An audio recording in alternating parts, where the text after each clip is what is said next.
Hi mga loves! So for now, yan. So, pre-prepare po tayo ng foods ng mga fair babies po natin. So for now, ako pa yung nag-prepare kasi pamangkin ko po, so nasa school. So pag wala po sila, so ako pa yung nagto-turn over para magpakain ng mga fair babies po namin. So yan. So, hulaan nyo. Ilan sila? So yan. So, meron kaming 7 Shih Tzu, then isang Aspin, tsaka yun, 3 bully sa labas. So now, so yan, lunchtime na. So, okay, so pagpasensyahan nyo na po yung legs ko.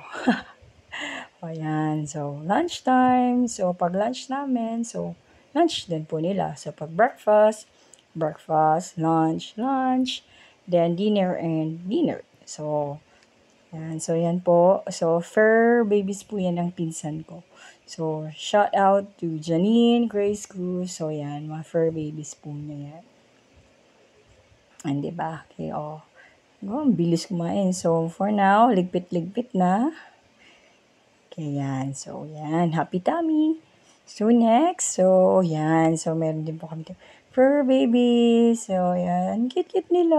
Yan. Lunch din. Oh, excited. So, si Jacob, si Joseph, tsaka si Elizabeth. So, yan. So, di ba? Cute-cute nila. So, kayo, may mga fur babies din po ba kayo? Cute-cute nila, no? They're so cute. Oh, yan. So, pagpasensyahan, medyo merong sumisigaw. Ayan. Si Elizabeth ang siba eh. Ayan. So, bilis. Okay, next.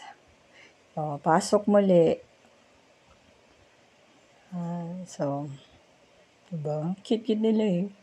Jacob, Joseph, Elizabeth. The next. So, check natin yung pods nila. Kasi yan, lakas sila umihi.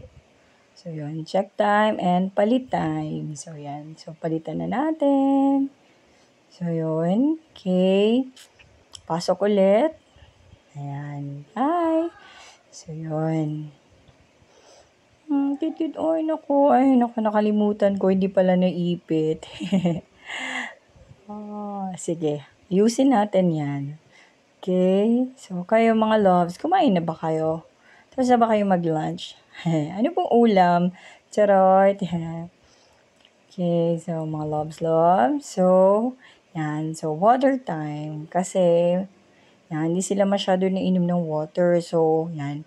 So, kami mismo yung nagpapainom. So, yan. So, iniisa-isa po namin yan. So, sila lang naman yung 3.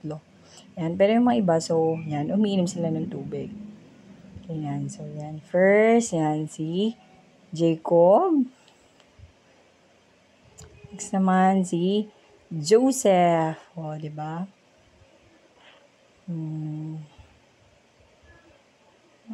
Cute eh.